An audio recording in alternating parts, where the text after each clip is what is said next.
Bonjour amis vapoteurs, nous sommes aujourd'hui à Vape Event 2016. On avait vu à Vape Expo 2015 avec Vincent dans les vapes le début d'une fabrication de nicotine française. Bien, ça y est, je suis avec Charlie, il va nous en parler plus. Ça y est, vous avez finalisé la fabrication de cette nicotine Cocorico. Merci, bonjour Doumé. Oui, alors Cocorico, même si le coq sonne non pas le matin mais plutôt à midi, il a eu du mal à se réveiller le coq, mais le coq est bel et bien là. Comme le coq, des fois, il a les pieds dans la merde, et bien dans ces moments-là, il faut reconnaître qu'on a eu des difficultés. Mais en fait, on aime les challenges, c'est assez connu chez VDLV. On voulait cette nicotine vapologique. On y est arrivé, et on y est arrivé de manière industrielle, parce que autant on a pu la présenter auparavant de manière laboratoire, transformer ensuite une nicotine issus de capes de tabac en chimie verte, eh bien, ça a nécessité des installations. Dans le cadre de ces installations, on s'est rendu compte qu'on pouvait faire mieux, voire qu'il fallait faire autrement. Et dans ce titre-là, eh bien, il faut reconsidérer des équipements.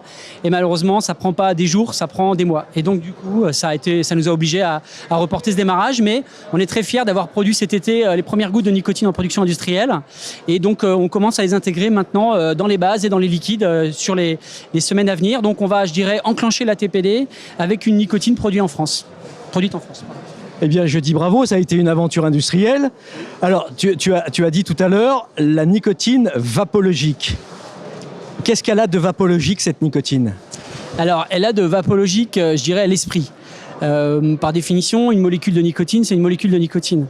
Qu'elle soit produite en Chine, en Inde ou en France, je dirais que pour le vapoteur, l'impact ne va pas forcément être révolutionnaire en soi. Par contre, où il est révolutionnaire, c'est dans la vision en fait que les acteurs de la vape apportent à ce produit, à cette innovation de rupture.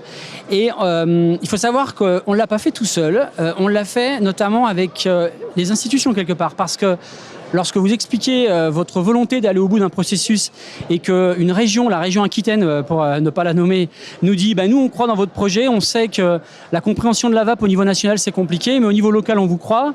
Il se trouve qu'en Dordogne, on a de fabuleux plants de tabac, c'est la région Aquitaine, donc ils nous ont soutenus dans cette installation et ils nous ont permis de financer une partie de système industriel qu'on a mis en place. Vous utilisez des plants de tabac français ? Alors, l'objectif, c'est d'utiliser des plants de tabac français. Aujourd'hui, qui dit plants de tabac français, dit culture. Et les cultures, ça se fonctionne d'année en année. Quand on rate une saison, il faut prendre la saison suivante. Ce qu'on a observé dans les tabacs français, c'est qu'ils étaient surtout fabriqués pour donner de la saveur au tabac, aux blondes, aux cigarettes que l'on connaît, mais pas pour produire une force nicotinique. Donc, il n'existe pas en France de culture avec un fort potentiel nicotinique, pas ou peu.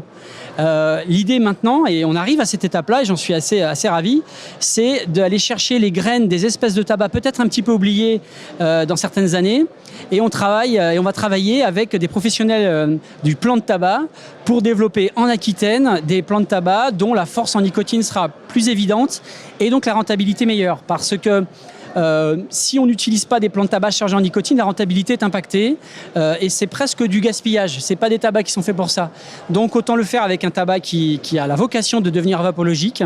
Et je pense qu'un tabac qui devient vapologique, c'est-à-dire c'était ma question. Voilà, ça c'est une vraie fierté et on y est arrivé sur le process industriel. Maintenant, il n'y a plus qu'à se faire entendre des agriculteurs qui sont très intéressés par le projet, de faire du tabac qui ne tue plus et de faire un tabac qui va donc être transformé en nicotine d'un côté, en saveur de l'autre et même en déchet qui sera réutilisé dans le cadre de production d'énergie ou dans des fermentations ou dans des engrais. Donc concrètement aujourd'hui, est-ce qu'on retrouve cette nicotine vapologique dans les produits de VDLV ? Alors, dès aujourd'hui? Alors, dès aujourd'hui, non. Pourquoi? Parce que tu le sais, on est en plein passage TPD. On doit notifier des produits, on doit enclencher tout ça. On a les étiquettes à refaire, on a tout un tas de paramètres qui sont en plein dedans.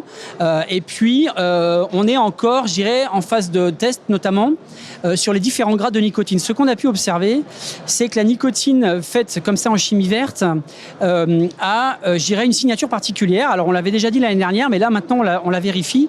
Et donc, on a créé différentes étapes de filtration qui nous permettent de désaromatiser la nicotine. Ça, c'est par exemple pour l'associer avec une violette. Alors voilà, je l'ai goûté tout à l'heure, tu me l'as fait goûter. Effectivement, il n'y a pas de goût, donc on va pouvoir y mettre les arômes qu'on veut. Enfin, il n'y a pas de goût. Il y a un goût de nicotine. Alors voilà, la nicotine a du goût. Voilà. Ce qu'il faut savoir, c'est que la nicotine a du goût, mais il faut qu'elle en ait le moins possible si on veut être sur des arômes beaucoup plus subtils. Par contre, sur les tabacs, c'est absolument incroyable. Et je dirais même, lorsqu'on prend un niveau de filtration de nicotine sur certaines séries donc qu'on va extraire, eh bien, ça se passera d'arômes en fait. C'est-à-dire pour le vapoteur qui débute et qui veut avoir de la nicotine, du PG, de la VG et puis un semblant de saveur qui rappelle la cigarette, eh bien, il va retrouver cette signature-là. Et il faut savoir que la nicotine participe au goût de la cigarette. Voilà, alors c'est ce que je me demandais. Est-ce qu'on peut imaginer dans un futur proche différentes nicotines, de goût de nicotine, issues de plantations différentes, un petit peu...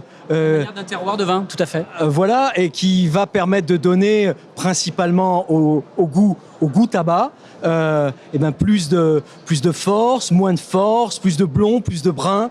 On peut imaginer ça ? Alors on peut imaginer ça, c'est vrai que les garanties elles sont basées sur le fait d'utiliser une chimie verte, de ne pas utiliser de solvants qui sont plus agressifs ou plus nocifs. Le fait d'utiliser ça comme ça de nature, de la nature, des procédés physiques assez simples et puis une extraction finale, eh bien ça va nous permettre vraiment de proposer des nuances dans la nicotine. Et qui dit nuance dit travail de la terre, de la météo, et donc oui pourquoi pas terroir. La notion de terroir de nicotine sont des choses envisageables dans les 2, 3, 5 prochaines années. Eh bien, merci Charlie. Donc, très bientôt, pour commencer dans les produits VDLV, à partir de quand à peu près ? Alors, on estime entre novembre et janvier. Voilà, novembre et janvier. Venez goûter cette nouvelle nicotine française, s'il vous plaît. Et ça, on peut en être fier parce que c'est une première en France. C'est la première fois qu'on fabrique de la nicotine. On a une longue histoire du tabac, mais on n'a pas d'histoire de nicotine. On n'a pas d'histoire de nicotine alors que la nicotine doit écrire son histoire. La nicotine, allez, on va renvoyer ça à Jean Nicot, mais à la base, lui, il a mis en avant le tabac. Aujourd'hui, le tabac est observé avec les dommages qu'on lui connaît. La nicotine, et je pense que Jacques Le Houellec l'explique très bien dans la présentation qu'il a fait avec toi, c'est que la relation avec la nicotine doit être revue par le paysage, par les institutions et par les Français, par les gens qui sont confrontés au tabac. Et je dirais qu'on est plus proche de l'univers du café, de la caféine, avec la vape. Boire un peu de café de temps en temps, les gens régulent leur consommation de café, ils peuvent tout à fait réguler leur consommation de nicotine. Ce qu'apporte la nicotine de VDLV, c'est qu'elle a été faite autrement. Et oui, c'est une exception française, mais c'est une exception mondiale. Personne ne produit de la nicotine de la manière dont on s'y prend, c'est-à-dire en respectant le plus possible la nature et en respectant le travail des agriculteurs, de ceux qui élèvent cette plante. Merci Charlie. Et pour finir, je rappelle à tous, la nicotine n'est pas un produit dangereux. Ce qui est dangereux dans le tabac, ce sont tous les autres produits et principalement la combustion. La nicotine n'est pas un produit dangereux, ce n'est pas un produit anodin non plus. En forte concentration, il est forcément, comme beaucoup de choses, dangereux, voire mortel. Il faut effectivement quelques grammes de nicotine pour créer la mort. Il faut aussi 2 grammes de menthol pour tuer quelqu'un. Le menthol, ce qui fait le poison, c'est la dose, c'est pas la matière. Voilà, donc tellement en petite quantité dans nos liquides, nous n'avons aucune crainte avec. Merci Charlie. Et puis alors je souhaite bonne chance à la nouvelle nicotine vapologique. Salut.